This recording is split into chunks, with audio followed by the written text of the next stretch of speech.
Now, in order to create the shadow, I'm going to bring up 2 layers. And I have an action to do this, but I'm going to show you exactly what I do now. I'm going to bring up a curve, and on top of that, I'm going to bring up a hue sat layer. This is what I call a color build. The reason I call it that is because I can pretty much manipulate all aspects of hue and value using this setup right here. The curve is to adjust value or luminosity only. The hue sat is meant to adjust color or hue only. This is the way to think about all color and luminosity adjustments going forward in your retouching. Luminosity on the bottom, color on the top. If you start mixing these, you're going to run into trouble. You always want your color on top of your luminosity controls. Just keep that in mind, and we'll see how that works more later and how to set that up. So with my curve, because it's inside this shadow mask, and we'll call this shadow,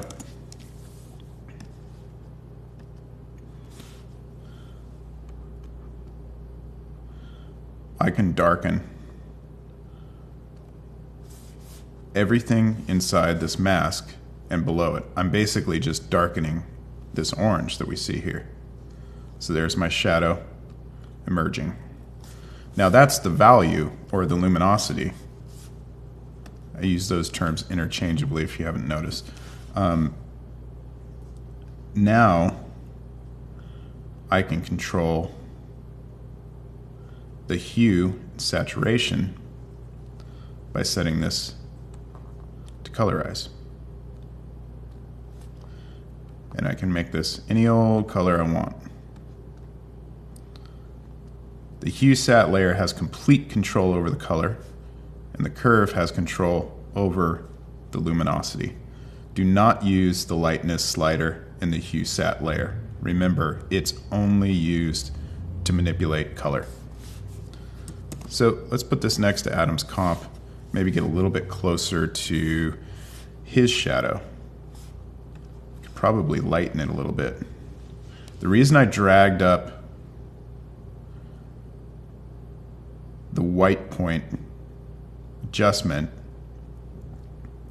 or the black point adjustment actually in this case, because we need to add tone to this where tone doesn't really exist a whole lot. So that just adds a little bit more body to the shadow. And then we can use the midpoint adjustment to tweak the lighting just a bit. So I think it's a little bit too red. So we're going to use that hue sat layer to get it closer to the orange, increase the saturation. Now I like this method because I have complete control over this part of the image now.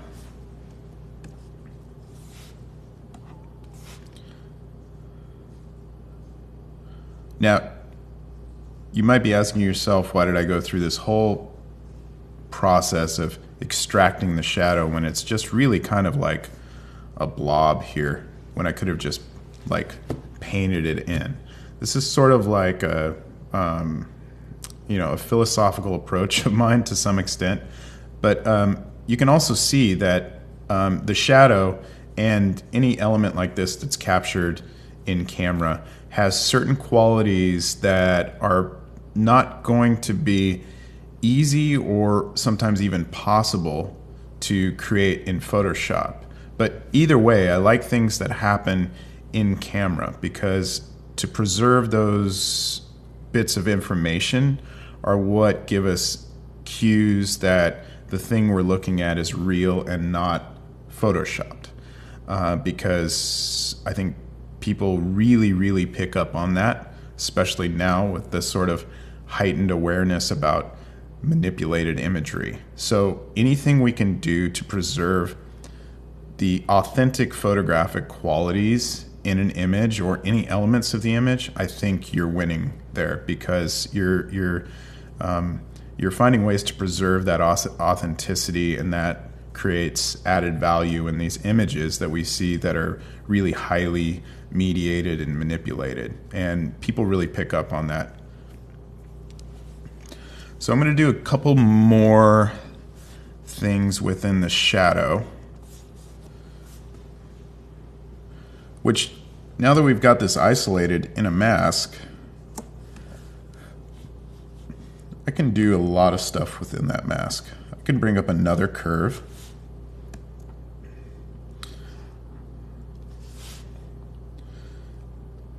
And I can start to make changes, because I see that in Adam's image, it's a little bit darker on the edges of the shadow, and as it gets closer to the shoe a bit. So I'm going to see if I can bring some of that in.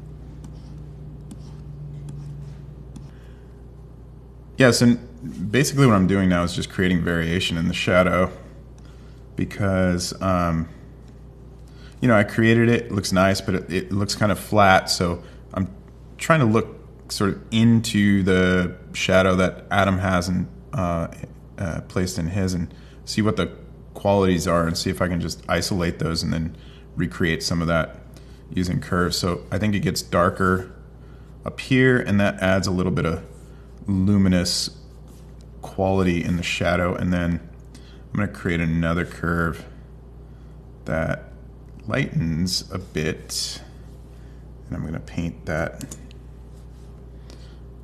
in down low, because it looks like there's some light bouncing into the shadow there, which I really like.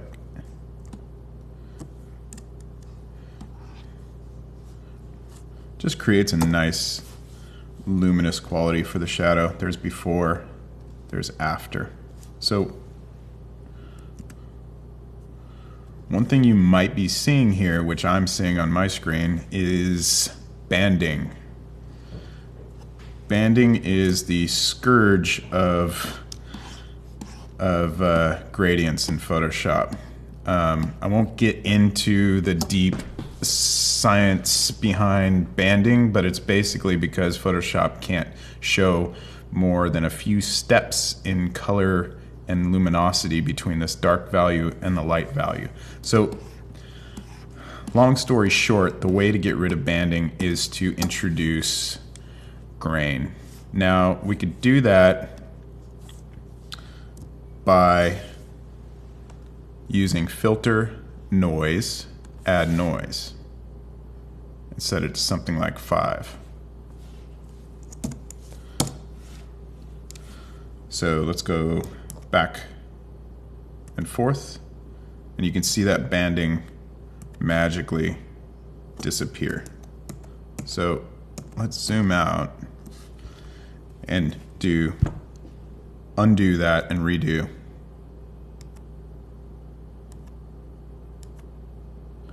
It looks good in this case here. Let's apply that same noise by hitting Command F on our next mask, the curve that's doing the lightning. So let's look at these masks real quick so you can see what's going on. I'm going to 100%. We've added grain to that mask. Undo, bands, redo, no bands.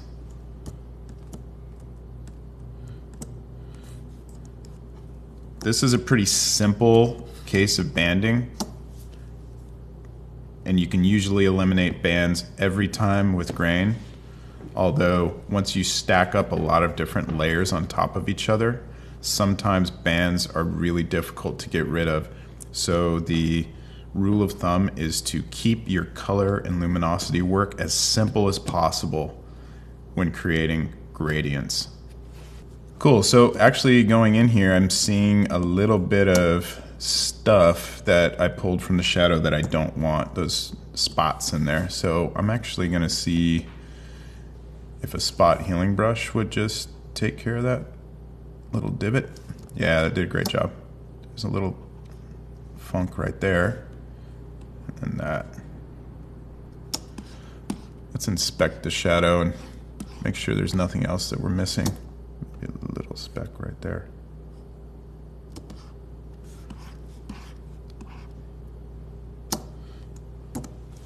All right, looks good. Let's go back into the shot. Yeah, so we've got a nice luminous quality in the shadow. And I remember on the shot, so up here in Adam's shot, there's a little bit of a glow up top too. It's very subtle, but it's really telling us that there's light coming down from up there, and it's also suggesting that there's more space outside the frame. I always like indicators like that where it's sort of giving an imaginary space that's off camera, and I think it just creates some breathing room. So I'm just going to bring up a curve and lighten a bit.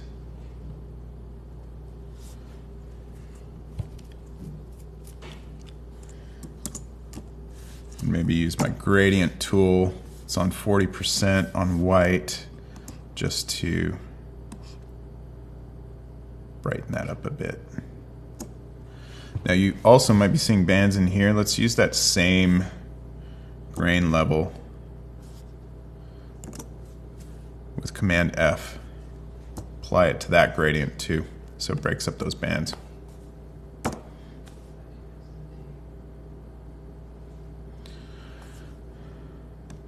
think I might open up that curve just a bit more to create a bit more light up there, but not too much.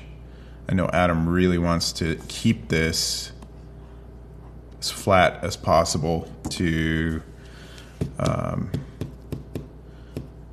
really hold this creative together as something that's a little bit different and unexpected. I think the flatness is really important as an element here. So we want to maintain that. But those backgrounds are looking pretty similar, so I think that we're ready to move on to the stage of integrating the shoe. But first, one thing that I almost forgot, let's zoom in to 100%. This background is perfectly smooth, which I know I don't want. I want some kind of tooth to it, something that suggests that there's an actual surface here. So the thing that was making that surface happen in the original photograph was, on the one hand, all those spots and dirt, but on the other was a slight grain on the surface, which suggested that it was actual material, like paper. So you might, like your first guess might be to create a 50% gray layer, set it to overlay or soft light or something like that, and add filter noise to that. But I don't like the basic noise that comes out of that filter. What I do like is the noise that Camera Raw creates. So I know that that works really well when I'm working on raw images, and I can really adjust the quality of it. What I'm going to show you here is really, really cool. It uses Camera Raw as a filter, which we now have available since, like 2 or 3 versions ago in Photoshop. And I've really been experimenting with different ways to use it as a filter, and it works really great in this way. So let's check that out real quick. I'm going to bring up a new layer. Shift F5 brings up fill. I'm going to fill it with 50% gray. These are the same steps we'd use for the traditional method of creating grain. I'm going to bring it above the shadow because I want it to hit everything. And then I'm going to set that to overlay. So we know with overlay, anything darker than gray or lighter than gray, 50% gray, is going to show up. So that's why this gray disappears, and when we add grain to it that's made up of dark and light pixels, we can see those pixels. So I'm going to convert this to a smart object because I want to run Camera Raw as a smart filter, which is another cool feature that we can do with Camera Raw as a filter. Go into Filter, Camera Raw, and we'll go to our FX tab and bring up the amount to 10. I'm going to bring up the size a bit to 35. The only downside of using Camera Raw for grain is that you can't really preview what it looks like. When I go into 100%, I can kind of see it and get a sense. I think that looks pretty good. But lots of times you have to OK out of this and go back in and shift it a bit. Let's OK.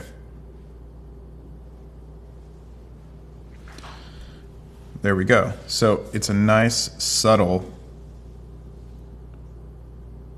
grain that you can kind of see when I turn on and off. It's not really overly strong, which is great. It's probably because it's on this high key background, but we could actually double click on the Camera Raw filter to go back in. That's the nice thing about keeping it as a smart filter. And we can up the amount to maybe add some more intensity. Now you can see it a lot better.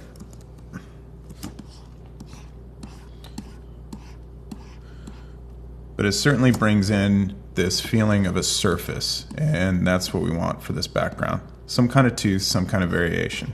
So that's a great trick that I use a lot, is using Camera Raw for grain as a filter. So great, now we've got this background set up. As you can see, we didn't use the photograph exactly.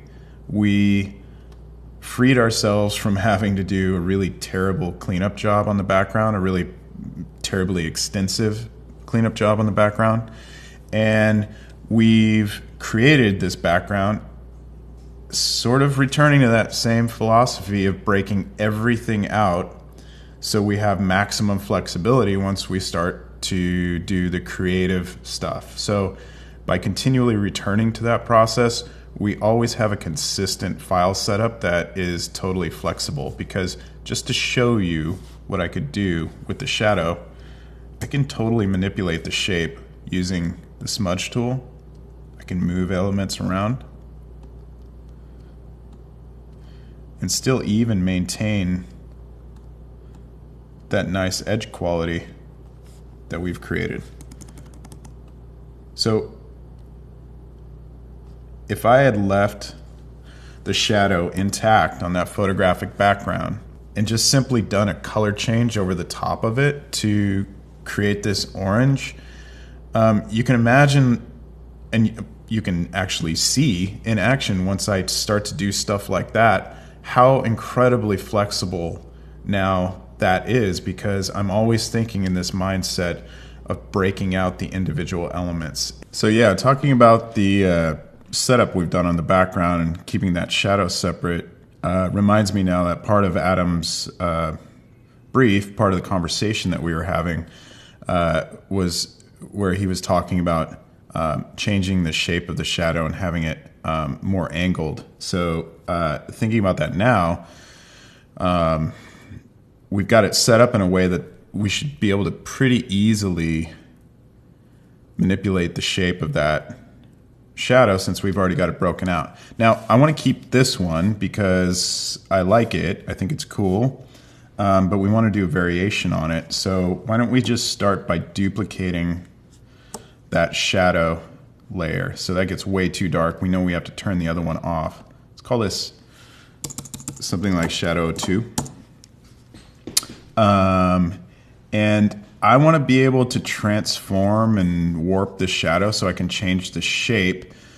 And I know that Photoshop will not let me warp a mask, which is a bummer, but there's a workaround for that. So what I did was I turned off the chain here, the link, so I can just manipulate the shadow. I'll just prove to you that we can't warp it. I hit Command T to transform, and warp is grayed out. So that's kind of annoying, but we can figure it out. So we could manipulate the shadow that way, something like that. But, actually that looks pretty nice. So the alternative way that I was thinking about was to stamp this up and turn it into an actual pixel layer. But the downside of that is we then wouldn't be able to really control the luminosity or the color of it because we're using adjustment layers to create that now. So I think what we could do is keep this as is, because this warp is actually looking kind of cool to me, or this transform. So we're skewing it. We can't warp it right now, but I'm not really worried about that, because if I need to manipulate something on this mask, I can do that pretty well, you know, using the smudge tool. Oh, it's thinking.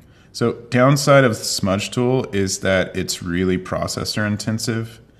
And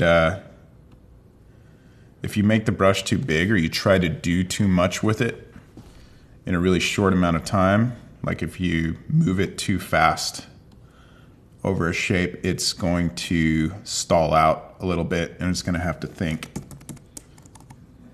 So use it gently. But that's a cool start for that shadow. I think I want to try to add a little bit more softness to the edge over here. And hey, you know what? Another magical thing that results from following this system and setting up our file the same way every time is that we've got this grain sitting above everything. So I can smudge this shadow mask around without smudging any of my grain. Now, if we had just kept that photographic background, first of all, I wouldn't really be able to smudge that, but also if I did soften it at all, that grain would go away. So setting it up in a really clean stack like this it just continues to pay off throughout the whole process.